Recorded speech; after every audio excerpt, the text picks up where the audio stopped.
What's up, guys? Been a couple days since last video. Made some pretty good progress yesterday. Let me unplug this blower. It's kind of loud. Yeah, I've been hard at work. Getting all the rough end fabbing done. I've got the front end hung. The rear of the fenders are clamped on right now, but that's where they got to be. I wanted to get the height right, but the front is welded and bolted and everything's good there. This is going to be a trick. I'm going to have to take some measurements. I'm not sure what size radiator I'm going to be able to put in there because that steering box is, directly in the way. I'm not really sure how that's going to go yet. I got to take some measurements. May end up kind of redoing some of this in here. Maybe the radiator can go out front of this, but I got to think about space because there's going to have to be an intercooler in there somewhere that may go farther down underneath. But I've got a lot of finish welding to do.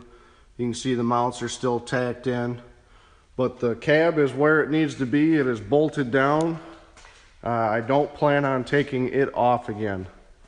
I'm kind of sick of dealing with that cab, rolling it around and everything else. It's kind of a pain in the butt when it's not on the frame. So everything else I've got to do to it can be done just fine sitting on the frame. So I'll finish weld the mounts, but the cab's not coming back off. It's bolted down. I kind of set the box on here. I forgot that I'm going to need, if I go with this rear end, I'm going to need 2-inch wheel spacers to bring it out so the cab will sit. And with how low it's going to be, I think I'll probably have to cut some arches in here. It'll be behind the fender, so it's not really a big deal, but I may cut some arches in there. See, I just rolled in that section of 52 frame that had the box on it so I could take it off. I really like how wide these tires are. These are the old Keystone Classics. I don't know. I'm not really sure if they would sit inside of the fender or not. Have to do some measuring. Maybe I could use those. If they'll set inside of the fender, I don't want them sticking out.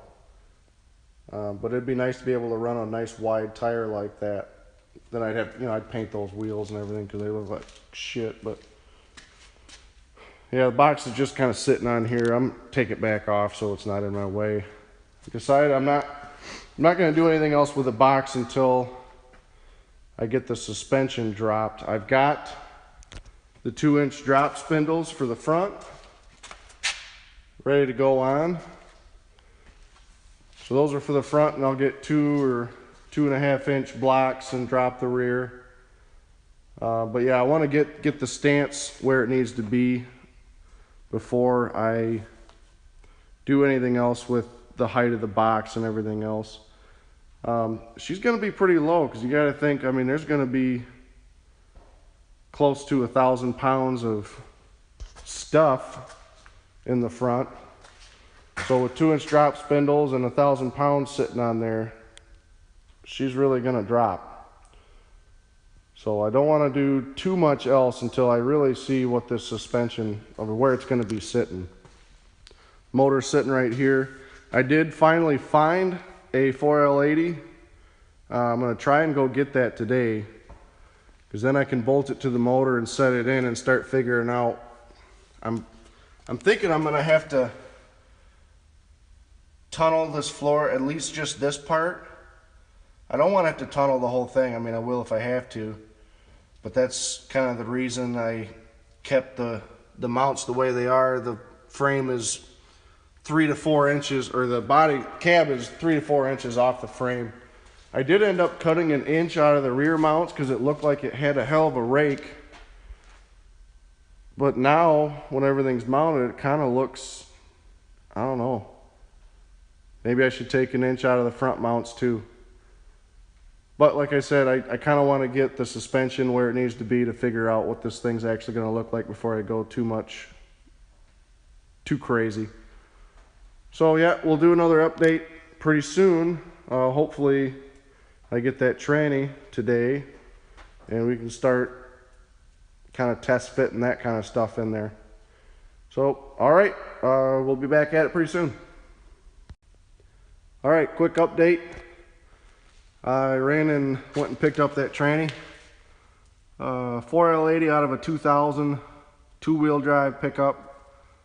Picked it up for $300. Got it with the torque converter and whatever harness they cut. But I've got the harness over there that came with the motor. So got everything to make it move.